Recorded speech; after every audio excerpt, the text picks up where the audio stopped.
Hi everyone, welcomes to my channel. நான் இப்போ ஆவாரம் பூவும் செம்பருத்தியும் போட்ட ஒரு டீ மாதிரி கஷாயம் மாதிரி போட்டு குடிக்க போகிறோம்.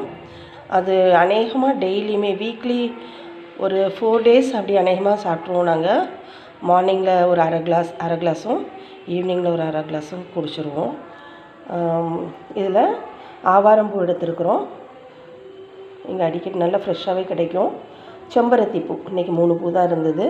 அதில் நடுவில் உள்ள அந்த மகரந்தம் இருக்குது பாருங்கள், அதை கிள்ளி எடுத்துட்டேன், அந்த மகரந்தத்தை. அதுக்கப்புறம் பின்னாடி இந்த மாதிரி காம்பு மாதிரி இருக்கும்ல, அதுவும் எடுத்துட்டேன். இப்போது இதில் 4 கிளாஸ் தண்ணி வைக்க போகிறேங்க. இந்த மாதிரி சின்ன கிளாஸ்க்கு 4 கிளாஸ் தண்ணி. அது ஒரு 3 கிளாஸாக வத்துற அளவுக்கு நல்லா அடுப்பில் வச்சு மீடியம் ஃப்ளேமில் வச்சு நல்லா கொதிக்க விட்டு கொஞ்சம் வெதுவெதுப்பாக இருக்கிறப்ப குடிச்சிட வேண்டியதாங்க. ரொம்ப ஹெல்த்தியானது. உடம்பு இந்த வெயில் காலத்தில் நல்லா கூலாக வச்சுக்கும். நான் அது பண்ணிவிட்டு உங்களுக்கு காமிக்கிறேன். நல்லா கழுவிக்கணும். ஃபஸ்ட்டு கழுவிட்டு அந்த மாதிரி 4 கிளாஸ் தண்ணி விட்டு நான் வைக்க போகிறேன். பாருங்கள், இப்போ நல்லா அடுப்பில் வச்சாச்சு.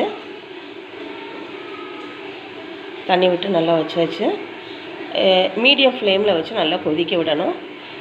4 கிளாஸ் வச்சுருக்கேன், 3 கிளாஸ் வர அளவுக்கு வைப்பேன். எப்போவுமே கொஞ்சம் இலையோடு தான் போடுறேன். எப்போயுமே அப்படி தான் சாப்பிட்றோம். கொஞ்சம் துவத்து கிடக்கும்.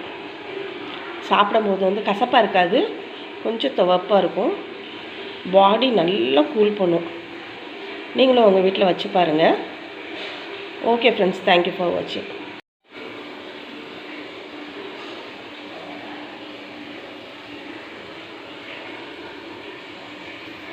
ஆவாரம்பூ கஷாயம்,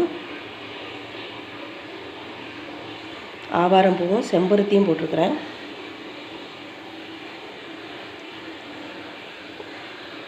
தண்ணி ஒரு 4 கிளாஸ் தண்ணி வச்சுருக்கிறேன். 3 கிளாஸாக வத்துற அளவுக்கு இதை வைப்பேன். பாடி நல்லா கூலாகும். இந்த மாதிரி கஷாயம் நம்ம குடித்தோன்னா வீக்லி 4 days 5 days குடிக்கலாங்க. ஒன்றும் பிரச்சனை இல்லை. இந்த வெயில் காலத்தில் நல்லாவே குடிக்கலாம்.